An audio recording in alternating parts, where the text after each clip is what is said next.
What's up, guys? I'm back. I originally intended for this podcast to be more philosophical, um, but I'm gonna go with the flow here, and it's gonna turn a little political. I feel like that's the direction I'm being pulled, um, and that's what feels right to me. So it's gonna get a little political in here. I want to talk about inflation. This is like the biggest problem we have today. Inflation. Money's becoming worthless, and people are just getting poorer because wages aren't keeping up with it. And I'm going to go back to a John Maynard Keynes quote. He was a British economist, and I think he came up with the idea for the government to spend when we're in a depression and to save when we're in prosperity. And we won't really know if that would work because our government never stopped spending. We got out of the depression and we just kept on spending and spending and spending. Federal income tax. The first federal income tax came in during the Civil War. We needed it to pay for the war, and it wasn't supposed to be permanent. Of course, war is very expensive. So we needed this federal income tax to pay for it. And then over time, eventually we paid for the war and we got rid of the federal income tax. But then it came back, and it's never gone away since because of perpetual wars. Just the debt keeps going up and up and up. The chances of us not having a federal income tax are zero now, or close to none, because we're constantly spending money that we don't have. The government spends money first, then it borrows it. And this makes our money worthless. But back to the John Maynard Keynes quote. I wrote it down or printed it out because this is kind of big and I can't really memorize it. But, quote, Lenin is said to have declared that the best way to destroy the capitalist system was to debauch the currency. By a continuing process of inflation, governments can confiscate secretly and unobserved an important part of the wealth of their citizens. By this method, they not only confiscate, but they confiscate arbitrarily, and while the process impoverishes many, it actually enriches some.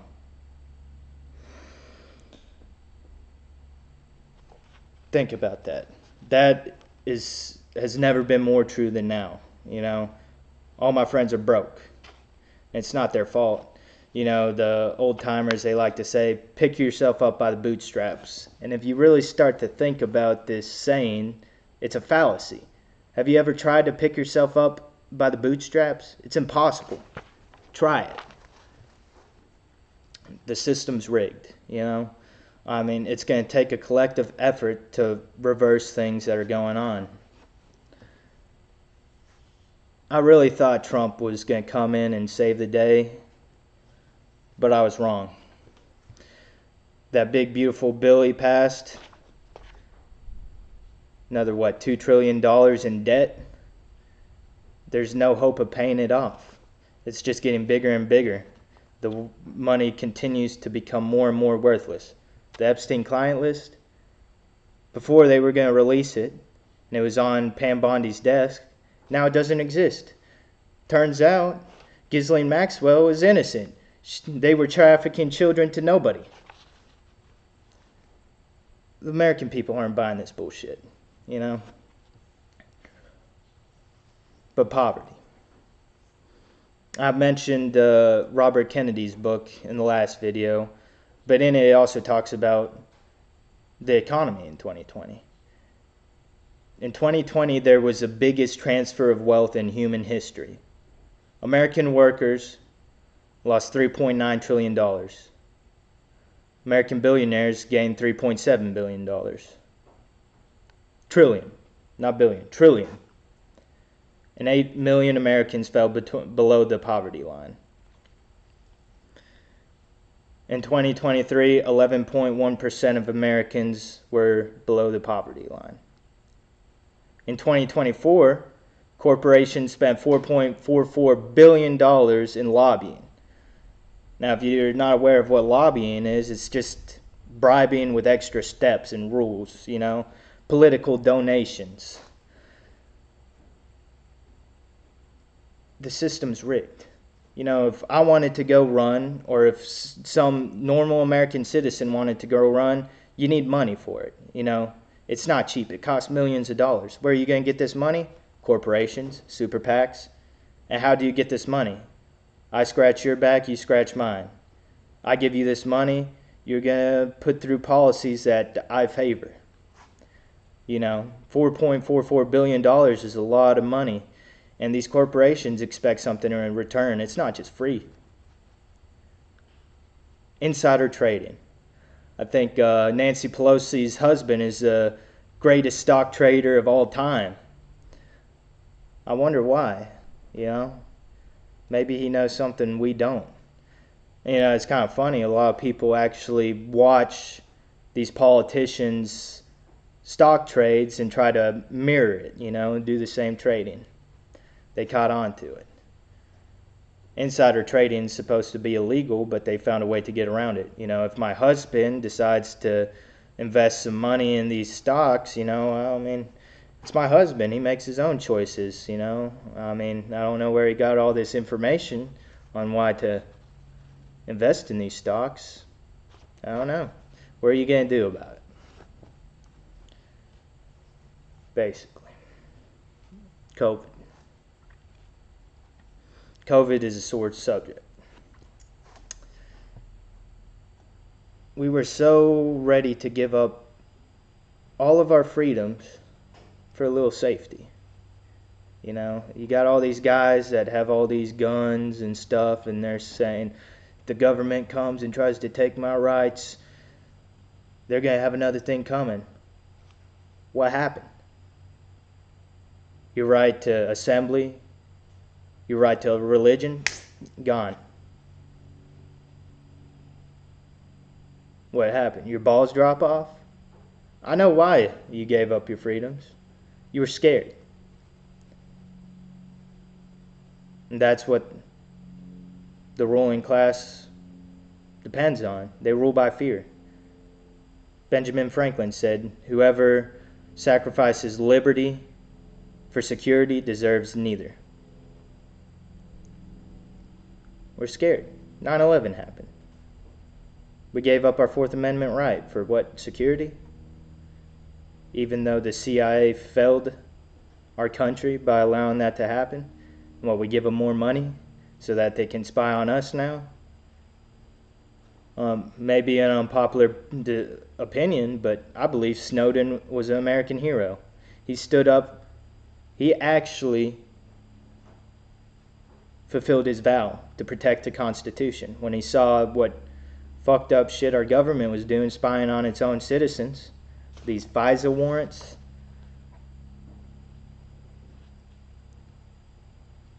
He spoke out about it. And what did he get in return? Political persecution. It was all a political scheme. It's all about public appearance. The government has to save face. After he left Hong Kong, he was going to stop in Russia and then go somewhere down south to escape political persecution. And then once he landed in Russia, our government revoked his passport so he couldn't move. It was a political play. They're playing chess here to make him look like a traitor, like he went to Russia to sell all their secrets. It's all about perception. These people, they rule off of deception. They want to control the way you think, The media. 2020, that's a good thing that happened. The media fell apart. People saw the bullshit for what it was, and they started going to podcasts. Joe Rogan, God bless him, speaking out. They're losing control. They're losing power. They're scared. You gotta dig deep down to find what the truth really is, because there's a lot of bullshit out there now, and that's what they depend on. Obama quoted with saying that there's going to be so much bullshit out there, nobody's going to know what's real anymore. I'm paraphrasing there, but that's the gist of it. There's so much misinformation out there, stuff to, you know, deceive you. You're kind of left wondering what's real anymore. There's all sorts of different types of intelligence agencies fighting over your mind. We're in a psychological war, spiritual war. This has been going on for a long time. Our own government's trying to control the way we think. Foreign governments are trying to control the way we think. We're stuck in the crosshairs. So, a well-informed population, that's what they don't want. They want an ill-informed population. So you got to start doing your research. Don't take my word for it. Go look at it for yourself. Go read some books. You got to decide what side you want to be on.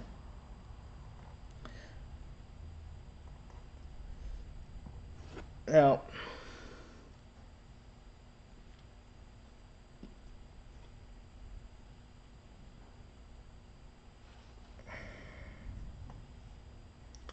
ideological subversion.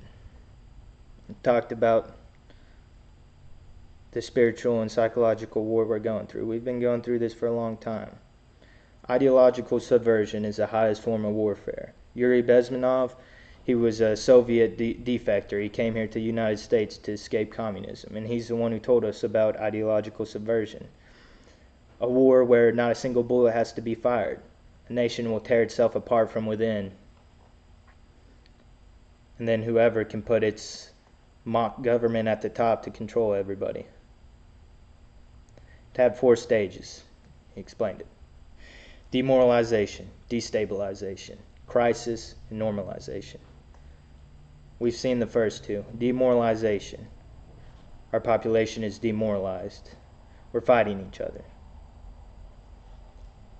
What's right is now wrong, and what's wrong is now right. Some of our heroes are some of the worst people in our country, And the real heroes, they are looked down upon.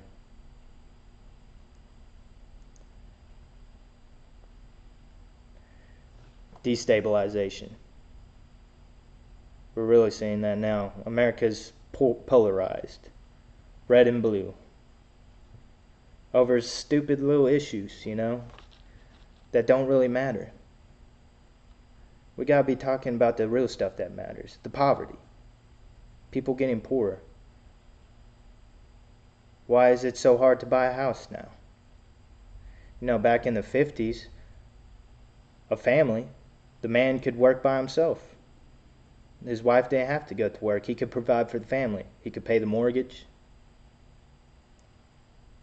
He could buy a car. He could buy all the food just off of one salary. Now, we have families who both parents have to work, and that's just enough to pay for rent and buy food and groceries. And it's only getting worse. Standard of living's going down, but it's slow. It's undetectable. You really got to pay attention to see all this stuff happening. It's like one step at a time.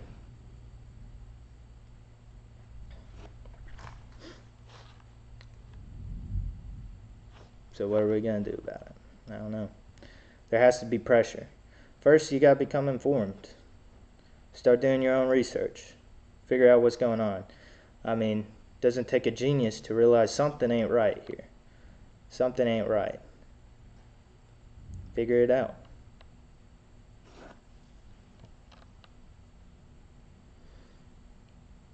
Fearlessness. Fear is what they prey on, Like I was saying earlier, the governments count on you to be afraid, so you give up your liberties. Our government's grown out of control. It's huge now. Our founding fathers built this government in the Constitution to keep government small, a republic. But we've grown into an empire, and our rights have gone away with the republic. Ron Paul, God bless him, he's one of the few. For a while, he might have been the only voice in Congress speaking out against these useless wars and the loss of our liberties. This is a group effort, guys. Gotta stand together on this. And you gotta be willing to take the hits, because that's what's gonna happen. Some people might go to jail. You know, in 2020, a lot of people were censored. Persecution. You got to be willing to go through it. And you know, this is another good quote. G.K. Chesterton. The true soldier fights not because he hates what is in front of him, but because he loves what is behind him. We can't be fighting out of hate, you know. And gotta fight for what we believe in, what we love, our families, our prosperity, our freedom. This country was founded on the idea of freedom. Freedom was very important to our founding fathers. It was so important that they were willing to die for it. Why? Well, it was a banking industry. The French-Indian War, that costs money. It's a lot of money. The banks make a hell of a lot of money off wars. That's why they want wars. So, the Bank of England, you know, they want their money back from the British government for this war. So, as a result, the English taxed the piss out of the colonists for this war. And our founding fathers weren't having it, you know. They were brave men. But now we live in a state of perpetual war. There's wars all over the place now. Banks are getting richer and richer. The military-industrial complex is getting richer and richer. The American people, we're getting poorer. There is no freedom in poverty. The middle class is really where the freedom is. That was what our country was founded on, the middle class. The poor can't really fight back. They have to focus on feeding their families. You know, when you work all day and you get home, the last thing you want to do is start reading the news or researching topics. You just want to lay down and relax, go to bed. That's what they count on. We're at a turning point in history. You gotta decide. Grow a pair of balls.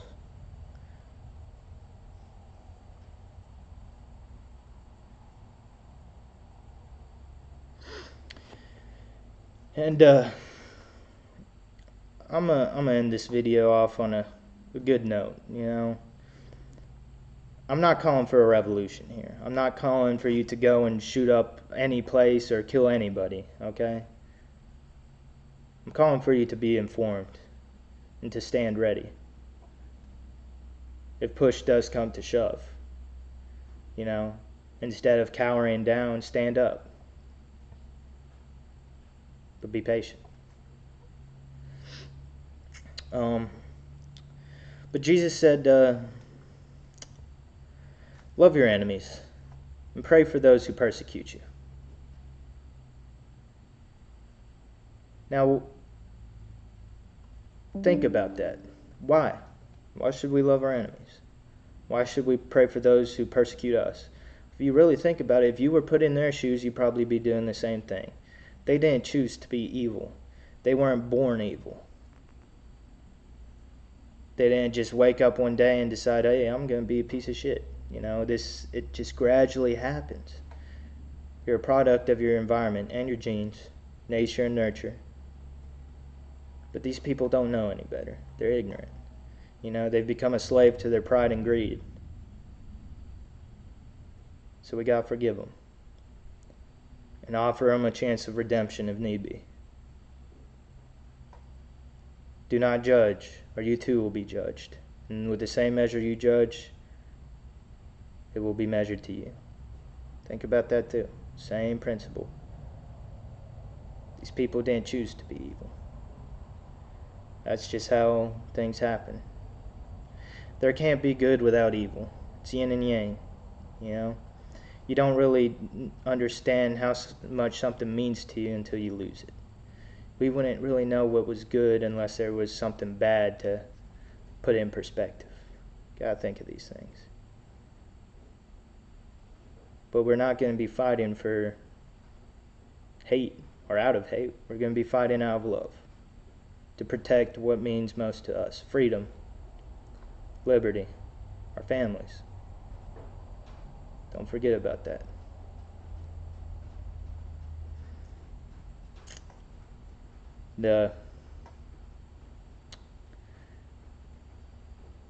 I'll leave it off at that.